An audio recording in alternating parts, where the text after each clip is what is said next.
Hey there, I'm meteorologist Ryan Shoptaw with a quick tropical weather update. We have Invest 91L in the Gulf of Mexico right now, likely going to impact the Texas coast by Wednesday and Thursday later on this week.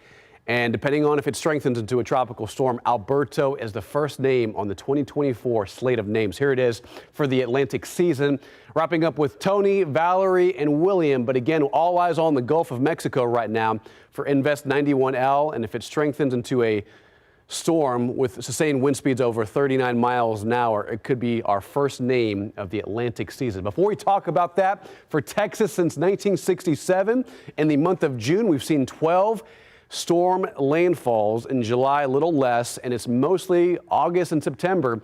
You see the bulk and brunt of activity in the Atlantic and the Caribbean Sea and the Gulf of Mexico to impact the Texas Gulf Coast. 22 named storms and or hurricanes in the month of August. Incredible. Since 1967 for the state of Texas. Okay, tropical satellite. Take a look at the southern Gulf of Mexico.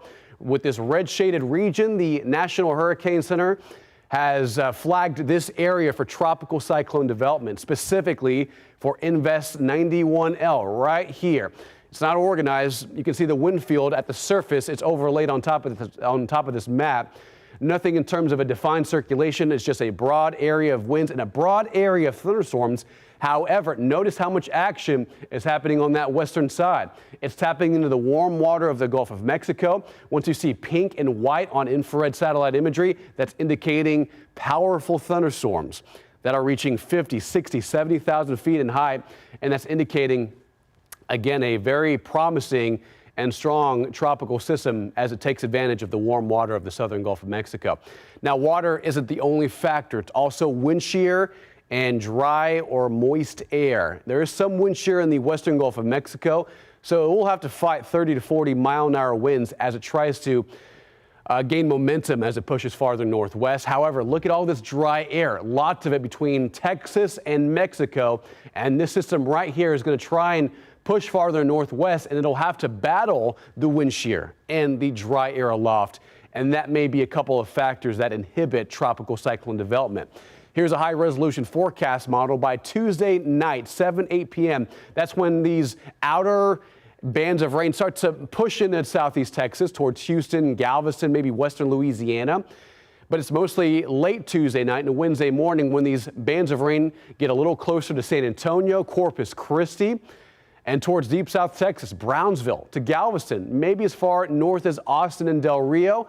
Regardless, coastal communities will be under the main threat for flooding as the rain starts as early as Tuesday night. Rounds of rain on and off through Wednesday and Wednesday night, and especially through Thursday morning as well. And if it does strengthen into Tropical Storm Alberto, the storm center, based on the latest forecast guidance, has it making landfall somewhere between eastern Mexico and the Rio Grande Valley, maybe south of Corpus Christi. If it were to be farther north towards Corpus Christi, this would mean heavier rainfall for Houston, San Antonio, and Corpus Christi. But depending on exactly where the placement of that center is and intensity, this is all subject to change. Regardless, pretty good rainfall for South and Deep South Texas through Thursday night, and then slowly backing off by Friday afternoon and Friday night. Probably still some cloud cover, some lingering showers on the backside of the system as it starts to weaken on approach to central Mexico.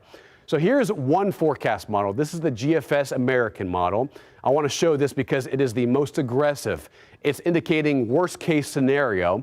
And you'll see by Wednesday and Thursday, a heavy swath of rain moves in from I-10 towards Houston, Galveston, all the way towards San Antonio, where the GFS, the most aggressive model on this particular tropical system, is indicating rainfall amounts somewhere between 12 and 15 inches of rain between Medina County near Hondo and Uvalde, all the way down to, let's say, Matagorda Bay, Copano Bay, and just northeast of Corpus Christi, north of Rockport and Port Aransas. Worst case scenario. The European model is a little less on that. Here is the average rainfall forecast between now and Friday afternoon. Probably about 2 to 3 inches of rain for the San Antonio metro. Localized pockets, probably a little bit more. Maybe in some isolated areas around San Antonio, 4 to 6 inches. But the main takeaway is when you move farther southeast down I-37, you pick up on more and more rain, a higher and higher flood threat between Houston, Galveston, Corpus Christi, and the Rio Grande Valley, where they could pick up between 5 to 8 inches of rain on average, but localized pockets, as you saw in that GFS American model, could exceed a foot of rain, which is why there is a flooding threat for Wednesday and Thursday later this week, but it does include San Antonio. Maybe up I-35 towards San Marcos, down to Corpus Christi, Victoria, and Houston. So if you're anywhere in this red shaded region, or even in the yellow shaded region as well, that's a slight to moderate risk of excessive rainfall, flooding, and high water spots. Flood-prone neighborhoods and areas and streets are going to experience that later this week, so plan accordingly. Right now, intensity seems maybe at best a weekend tropical storm, but likely, from what we're watching on the models, tropical depression. And if it were to be named again, Tropical Storm Alberto would be the first name on the list. Last year, we saw Arlene, Brett, and Cindy. Back in 2022, we only had Tropical Storm Alex. 2021, a few named storms.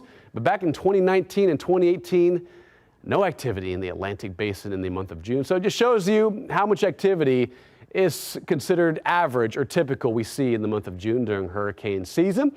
Here's your 7-day forecast. 84 Wednesday, a lot cooler by the middle of this week thanks to cloud cover and rain-cooled air. 92 Saturday and 94 on Sunday. Cloudy and again a moderate to slight risk for flooding Wednesday and Thursday. Plan accordingly and prepare and stay weather aware as this tropical system continues to strengthen in the Gulf of Mexico.